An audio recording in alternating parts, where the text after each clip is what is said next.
Les engagés authentiques philanthropes, ce sont des rencontres, une série d'entrevues qui nous permet d'entrer dans le cœur de ceux qui offrent de leur temps, de leur argent, qui supportent des causes qui les touchent, des causes sociales, des causes humanitaires, des causes environnementales.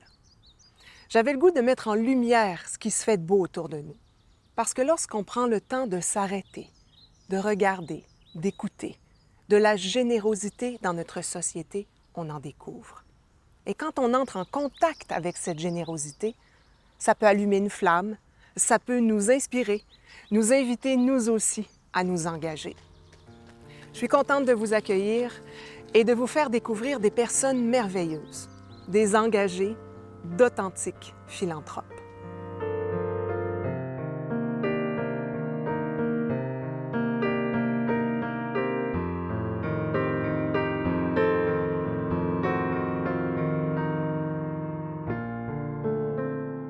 Aujourd'hui, nous rencontrons une personne extraordinaire.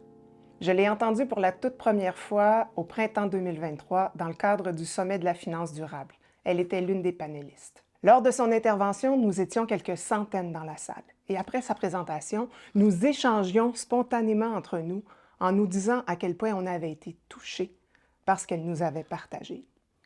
Cette dame qui nous a interpellés de si belle manière, c'est Hélène Gagnon.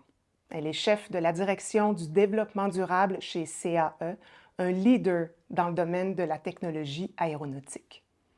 Madame Gagnon est engagée activement dans la communauté depuis plusieurs années. Elle siège aussi sur des conseils d'administration de grandes sociétés québécoises, dont Hydro-Québec et Aéroports de Montréal. Elle est en demande partout dans les Amériques et à travers le monde comme conférencière et panéliste. Elle aborde des questions comme les facteurs ESG, la responsabilité sociale des entreprises et l'environnement. Elle a remporté plus de 70 distinctions et prix d'excellence, dont le top 50 des meilleurs cadres au Canada, selon le Globe and Mail Report on Business en 2022. Aujourd'hui, je l'ai invitée pour qu'elle nous raconte une belle histoire. Une histoire qui met en lumière ce que nous pouvons faire en tant qu'entreprise pour protéger notre avenir commun à nous tous et protéger les générations futures.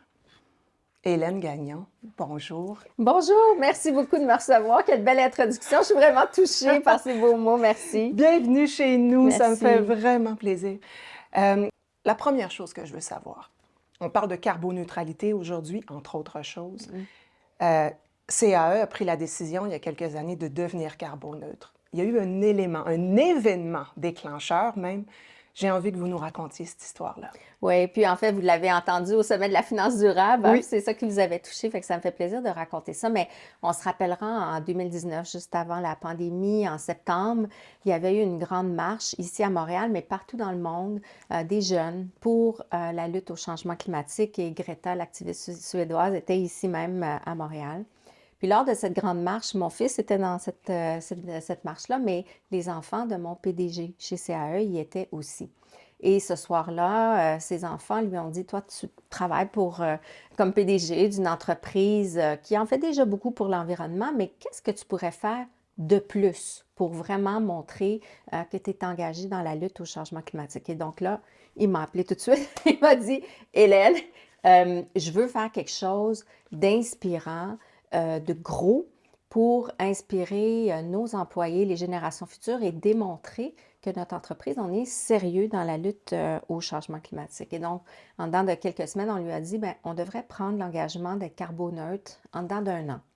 Et donc, il a dit, bonne idée, on a fait un discours, il a annoncé ça publiquement et tout ça.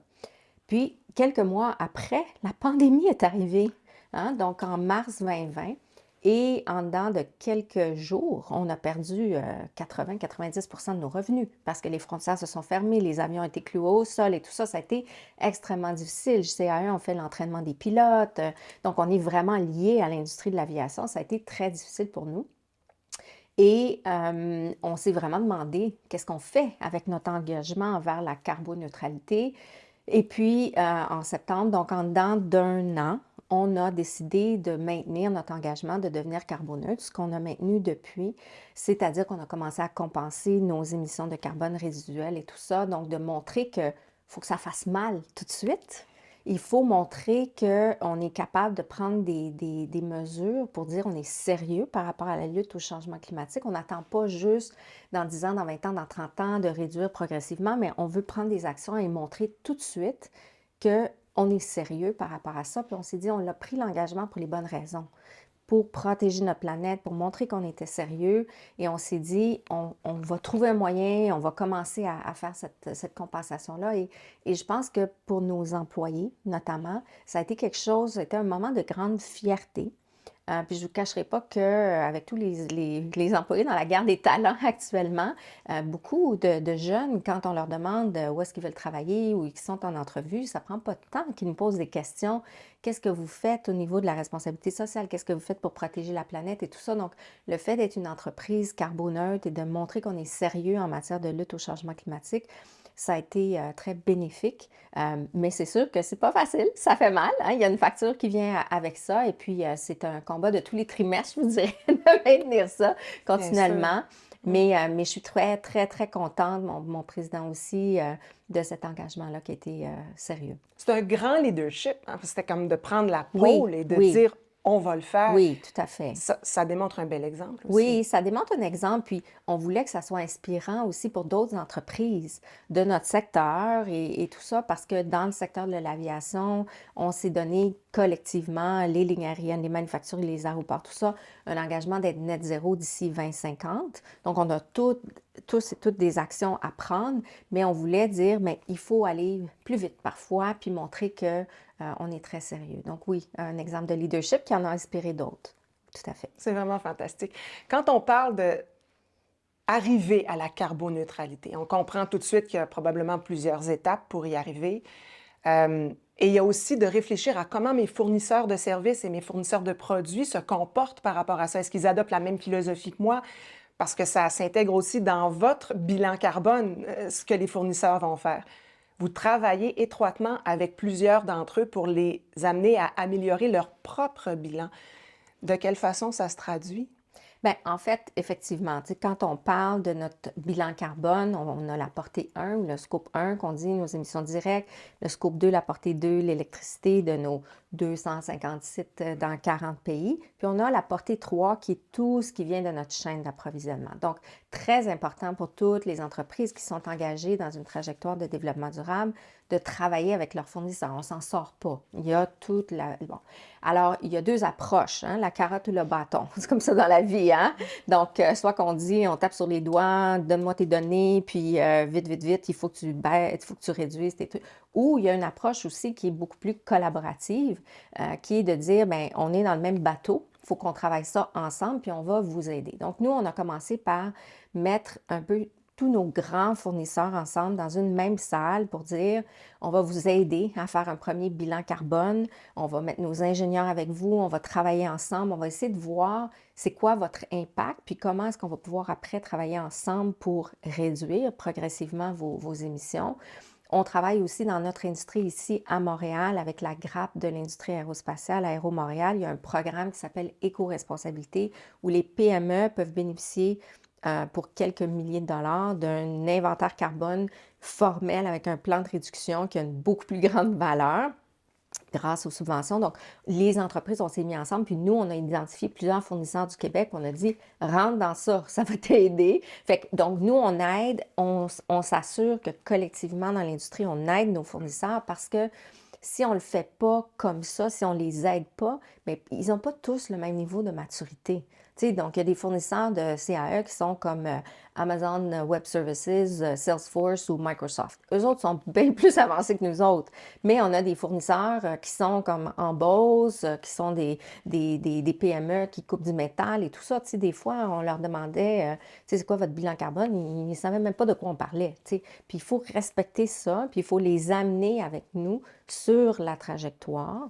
Puis c'est ce qu'on est en train de faire. Fait qu'on le fait notamment au niveau local, international avec nos grands fournisseurs. Puis maintenant, on est dans une association internationale des grands de l'aéronautique pour travailler à clarifier un peu les requis pour les fournisseurs, pour pas que toutes les grandes entreprises, les Airbus, Boeing, Bombardier, CAE, demandent des choses différentes à des moments différents, dans des formats différents aux mêmes fournisseurs parce que ça devient vraiment difficile pour un fournisseur de répondre à tout ça.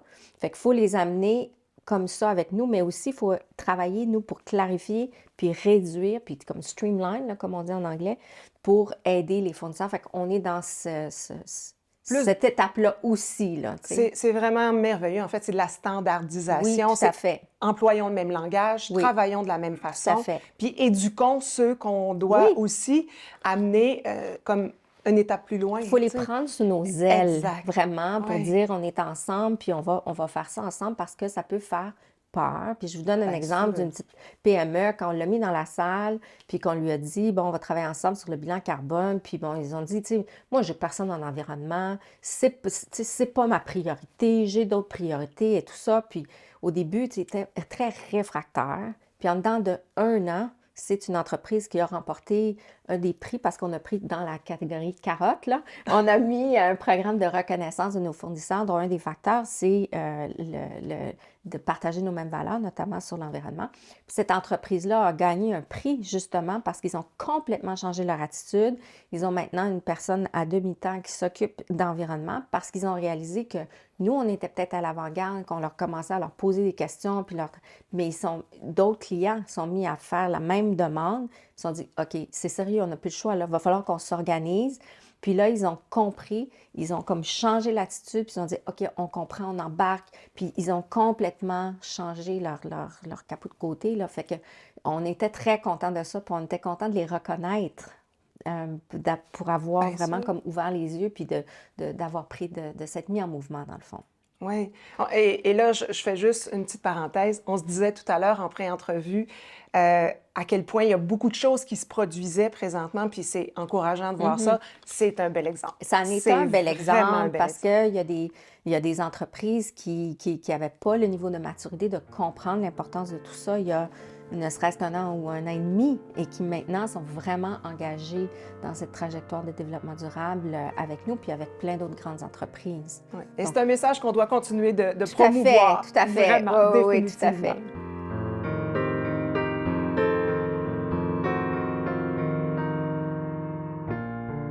Il y a certainement des entrepreneurs qui nous écoutent aujourd'hui. Si vous aviez un conseil à donner à une petite, à une moyenne entreprise, euh, on commence par où? On fait quoi quand on prend cette décision de vouloir devenir carboneutre? Est-ce que c'est le bon terme à employer Hum, d'abord? hum. Puis, est-ce qu'il existe des outils pour nous aider à cadrer nos décisions, puis à vraiment entrer dans un processus d'amélioration?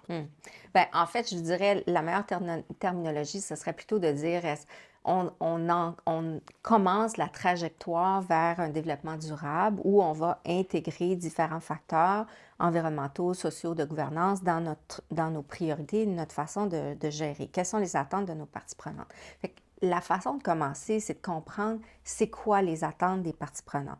Si on est une PME, on n'a peut-être pas plusieurs investisseurs et tout ça, mais on a certainement des clients. Hein, donc ça, c'est une grande partie prenante, des employés, des banquiers, bon, etc. Donc, c'est de comprendre quelles sont leurs priorités. Puis c'est souvent les clients qui vont nous dire rapidement, un peu comme nous, on a dit à nos fournisseurs, voici nos attentes. Mais c'est là souvent que ça commence. Donc, il faut comprendre c'est quoi les attentes des clients, donc que ça soit au niveau social, environnemental ou quoi que ce soit, c'est quoi la priorité Alors ça, c'est la première chose. L'autre chose, c'est qu'il faut se dire, je ne peux pas bouillir l'océan, je ne peux pas tout faire en même temps.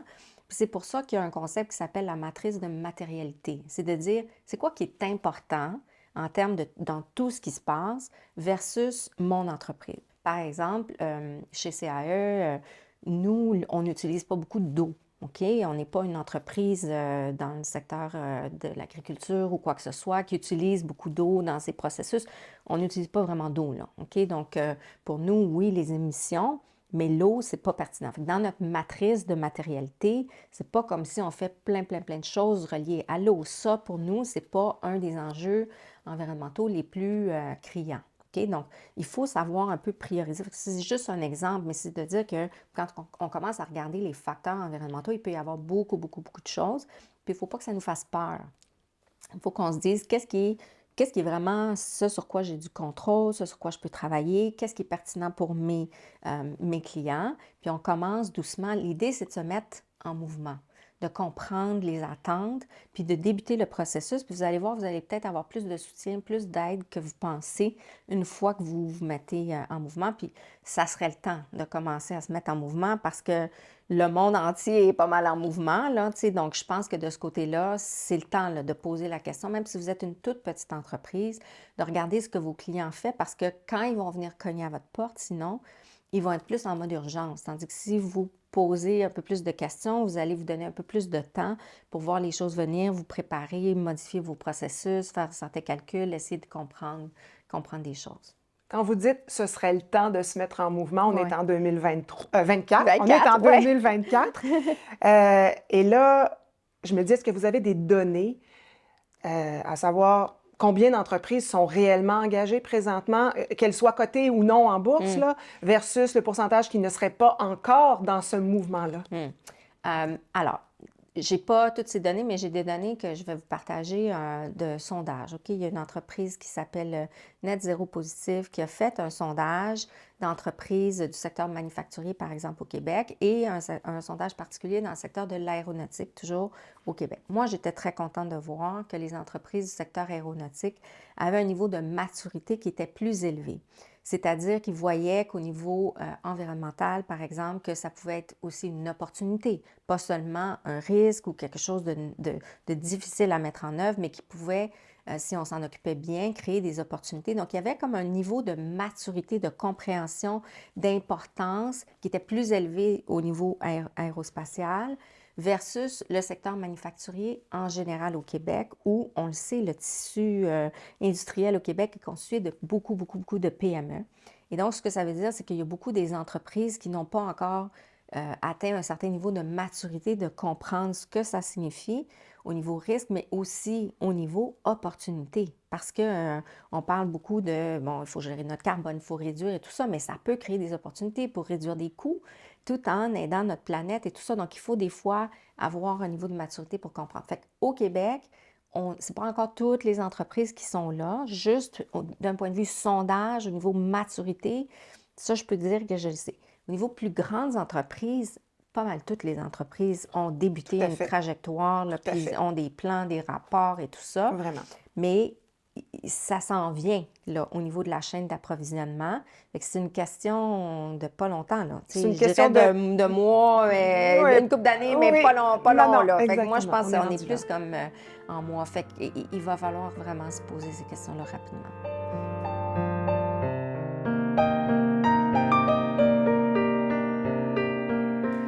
Vous êtes engagé dans la société depuis plusieurs années. Je suis vraiment curieuse. J'aimerais savoir d'où vient ce désir de faire une différence chez vous. Bien, en fait, ça part de loin, honnêtement, parce que j'ai commencé à vraiment être impliquée, engagée et tout ça, à faire beaucoup de choses en même temps. Tu sais, j'ai jamais fait juste une chose à la fois. Je faisais mes études, puis en même temps, j'étais en train de cofonder un mouvement étudiant. Je conseillais le gouvernement avec le Conseil permanent de la jeunesse dans le temps de Robert Bourassa. Après ça, j'ai commencé à travailler. J'étais dans la Jeune Chambre de commerce, au regroupement des jeunes gens d'affaires. J'ai été nommée au Sommet du Québec et de la jeunesse. Bon, alors c'est toujours Puis après, bien, j'ai continué la Fédération des chambres de commerce, les manufacturiers exportateurs. Aujourd'hui, c'est la grappe industrielle de l'aérospatiale Aéro Montréal, Aerospace Industry Association, le Canadian American Business Council. Donc, il y a on voit les enjeux changent. Quand on est étudiant, c'est des enjeux d'étudiants. Quand on est jeune professionnel, c'est plus créer son réseau. Bon, moi, j'ai toujours eu envie de faire une différence, tu sais, d'apporter quelque chose, de voir comment je pouvais contribuer à un enjeu social ou tout ça. Puis finalement, ça s'est jumelé avec ma carrière. Hein. J'ai commencé en droit de l'environnement il y a 30 ans. Il y a à peu près personne qui travaillait en droit de l'environnement à l'époque. Puis, ça a été un peu une trame de fond aujourd'hui, en étant chef de la direction du développement durable d'une grande entreprise multinationale. Bien, j'ai un impact sur cet aspect-là. Puis, je n'aurais pas pu vraiment l'anticiper à l'époque. Tu sais, donc, je ne pouvais pas savoir que ça allait me mener là. Mais toute cette volonté de faire une différence en étant engagé dans des groupes, dans des organismes, à but non lucratif et tout ça, on voit qu'on peut faire une différence en plus de son travail pour avoir un impact sur la société, mais on peut aussi avoir un impact sur la société dans le cadre de son travail. Donc, on fait les deux. Et j'ai toujours un peu fait les deux. Ça m'a toujours animée beaucoup. Si aujourd'hui on prenait un pas de recul, on s'amuse un peu, là, puis on regarde le passé, les 20, 30 dernières années. Aujourd'hui, qu'est-ce qui vous préoccupe ou qu'est-ce qui vous a préoccupé et qu'est-ce qui vous donne vraiment de l'espoir? Ben, en fait, ce qui me donne beaucoup d'espoir, c'est de voir que aujourd'hui, tellement d'entreprises et de dirigeants du milieu des affaires comprennent l'importance de protéger notre planète. Il y a encore juste quelques années, ça aurait été très difficile d'avoir une véritable conversation sur les changements climatiques, un bilan carbone avec un peu différents PDG au Québec. La plupart auraient dit c'est comme pas important ou je comprends pas vraiment, puis on a des équipes qui s'occupent de ça, alors qu'aujourd'hui, c'est rendu vraiment à un niveau exécutif, en tout cas dans les grandes entreprises, non seulement ici, mais un peu partout sur la planète. Ça me donne beaucoup d'espoir parce que ça veut dire qu'on est rendu à ce que ça fasse partie des grands enjeux, que pour être résilient, pour être rentable, il faut avoir la notion des changements climatiques, par exemple, en tête, pour se dire à long terme, c'est ce que ça prend et il faut donc prévoir les actions en conséquence collectivement pour être sûr qu'on a encore une entreprise dans 10, 15, 20, 30 ans. Mais ce genre de conversation-là n'existait pas quand j'ai commencé à travailler comme avocate en droit de l'environnement. Tu sais, je veux dire, il y avait quelques entreprises, ils avaient des enjeux, ils nous appelaient, tout ça, mais c'était pas aussi intégré, je dirais. Et puis ça me donne beaucoup, beaucoup d'espoir, ça m'encourage beaucoup. Les conversations qu'on a sur la responsabilité sociale, c'est vraiment répandu. Puis pas seulement par un petit groupe d'initiés. Je veux dire, c'est vraiment maintenant dans les tables exécutives, dans les conseils d'administration. Donc, j'ai l'occasion de le voir à beaucoup, beaucoup d'endroits. Puis ça me donne beaucoup d'espoir. Puis j'ai vraiment vu une évolution dans les dernières décennies à ce niveau-là, où est-ce que maintenant, comme je suis plus toute seule, si on veut parler de ça, Oui, ben oui, tout à fait. alors il y en a beaucoup plus. Et puis ça me donne vraiment beaucoup, beaucoup d'espoir. Si vous aviez un mot ou une phrase ou une idée en tête pour nous inciter tous à faire un pas en avant puis à se mettre en action. Ben, en fait, moi, mon motto, là, beaucoup dans la vie, puis je le partage souvent à des gens qui me disent, tu sais, c'est quoi un peu ton conseil? Puis moi, j'aime beaucoup la phrase de Gandhi, là, qui est soyez le leader que vous voulez voir, ou be the leader you want to see. Ça veut dire pour moi, il ne faut pas attendre la permission, OK, de faire quelque chose. Il ne faut pas attendre d'avoir la promotion pour dire je vais me comporter comme un directeur, un vice-président. Mais si tu veux être vice-président, comporte-toi comme un vice-président déjà. Quel genre de leadership serait attendu? Bon, alors, moi, j'ai toujours été un agent de changement, puis j'aime ça, dire aux gens, bien, attendez pas. Puis, tu sais, je vais vous donner un exemple peut-être très, très concret. Tu sais, pendant la pandémie, on se rappellera qu'au Canada, on était très en retard pour la réception des vaccins de la COVID. D'autres pays étaient beaucoup plus avancés dans la vaccination. Puis nous, on voyait, par exemple, qu'aux États-Unis, ils étaient plus avancés. Il y avait des entreprises qui avaient loué des stades, qui aidaient à vacciner les gens et tout ça. Puis on s'est mis mon président et moi, à écrire un peu à tous les ministres de la Santé, premiers ministres à travers le Canada, au fédéral et tout ça pour dire laissez donc les entreprises aider et vacciner. Et puis, ça a été très difficile de convaincre. Finalement, beaucoup de provinces ont dit non, oubliez ça, on s'en occupe et tout ça. Puis, au Québec, on s'est dit honnêtement, on ne peut pas laisser les choses aller parce qu'on anticipait que les vaccins allaient arriver au mois de avril, mai. On se disait, OK, le personnel de la santé va être tellement fatigué après 1 an et demi de COVID, tout le monde va partir en vacances, ça va ralentir la vaccination, puis les entreprises pourraient aider. On a des infirmières, on fait de la vaccination contre la grippe. Bon, on n'est pas équipé, puis personne n'est dans la vaccination à temps plein, mais on s'est dit, il y a quelque chose à faire là. Et donc, moi et mon président, on s'est mis à appeler, à faire des Zooms. J'en faisais 12 par jour à un moment donné où je parlais à différentes entreprises de mon réseau que j'ai commencé à créer depuis que j'ai comme 17 ans, différentes compagnies pour dire si le gouvernement nous laissait vacciner, est-ce que vous embarqueriez? À nos frais, là, OK? On ne va pas demander d'argent, là.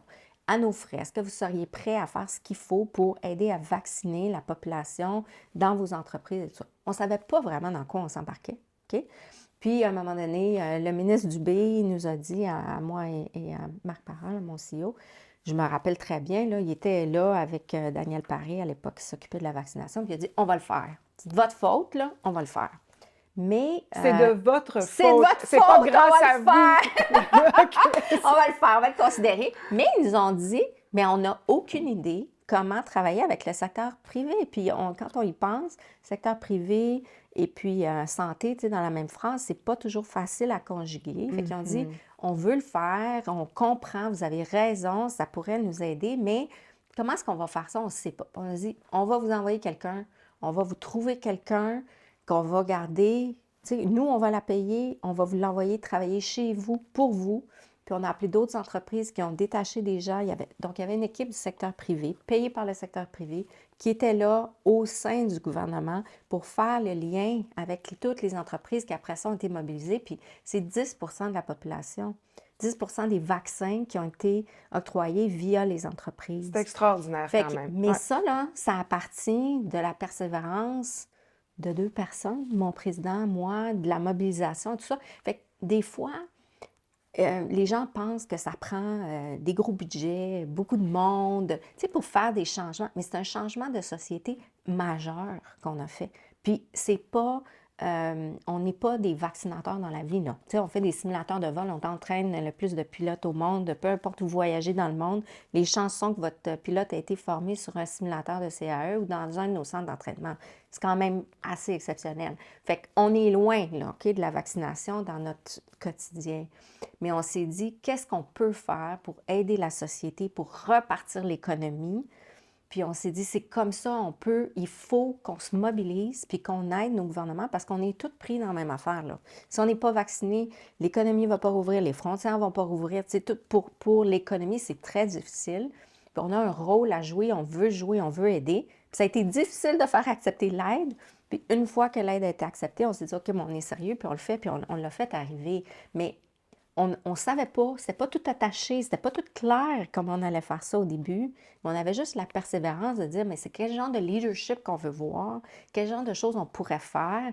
Puis on s'est mis sur le téléphone, puis on l'a fait arriver. Fait que des fois, il ne faut pas attendre ni une permission, ni que quelqu'un nous demande de faire quelque chose. C'est de dire, qu'est-ce que tu veux voir, que ce soit dans ton entreprise, dans ta communauté, puis juste fais-le, tu sais. Puis implique-toi, puis fais une différence, puis une personne, 2 personnes peuvent avoir un impact majeur sur la société. Fait qu'il ne faut pas comme se retenir.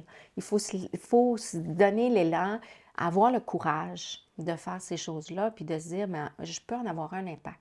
Je ne suis pas tout seul, tu sais, dans mon coin. Si je me mets à mobiliser des gens, rassembler des gens autour d'une même cause, je peux avoir un gros impact. Puis moi, je l'aime, cette phrase-là de Gandhi, puis de dire « attendons pas ». Puis tu sais, souvent dans ma vie, je l'ai vu. Tu sais, si on n'attend pas, puis on a le courage de nos convictions, ça peut faire une énorme différence.